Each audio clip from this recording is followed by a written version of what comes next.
এরা কেউ ছাত্র নয়, এরা একটা সুযোগ নিয়েছিল যে এই বাম, অতি বাম, ঝান্ডু বাম সব মিলিয়ে যা আছে তাদের কাঁধে পা দিয়ে বা বামেরা এদের কাঁধে পা দিয়ে একটা বিশৃঙ্খলা চালু করবে, পুলিশের উপর বোতল ছুঁড়ে মারবে, জুতো ছুঁড়ে মারবে, সাংবাদিকদেরকে হেনস্থা করবে এবং পুলিশ লাঠিচার্জ করবে। এটা তাদের উদ্দেশ্য ছিল।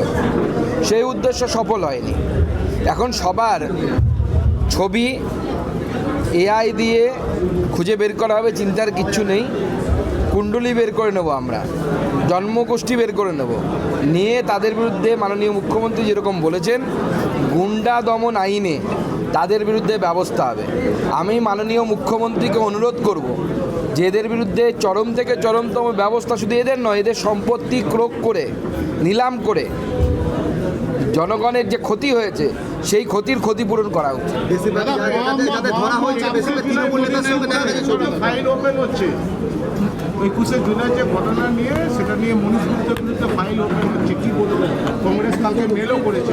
দেখুন, প্রথম কথা হচ্ছে এই মনীশ গুপ্ত সাহেবের বিরুদ্ধে একসময় মমতা বন্দ্যোপাধ্যায় যখন তিনি বিরোধী নেত্রী ছিলেন সেই সময় তিনি অভিযোগ তুলেছিলেন যে মমতা বন্দ্যোপাধ্যায় তার নিজের তোলা অভিযোগ যে মনীশ গুপ্ত এই গুলি চালনার কাণ্ডে যুক্ত।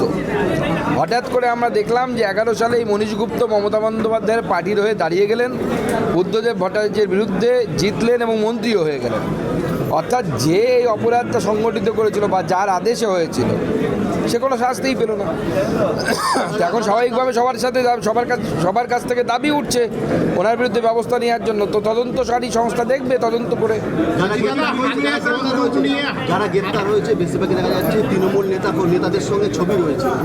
তৃণমূলে কি অশান্তি পাকানোর জন্য তাদেরকে পাঠিয়েছে? দেখুন, তৃণমূল পাঠিয়েছে না কে পাঠিয়েছে জানা নেই। এই Metiabruz company, Park Circus company, এরা তৃণমূল সিপিএম কিছু বোঝে না।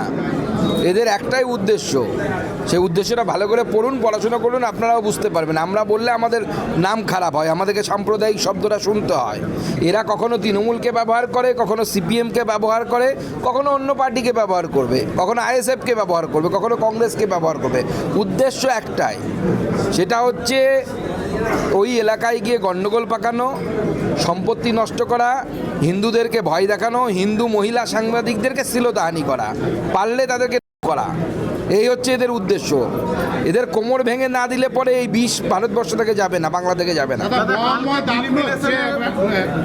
যে অ্যারেস্ট হয়েছে 14 জনের ভেতর মোহাম্মদ আফরোজ, মেটিয়াবুরুজের বিধায়কের সঙ্গে তার গাড়িতে ভোট প্রচারের ছবি দেখা গেছে এবং তার হাতে বন্দুক নিয়ে একাধিক রিল সোশ্যাল মিডিয়ায় ভাইরাল।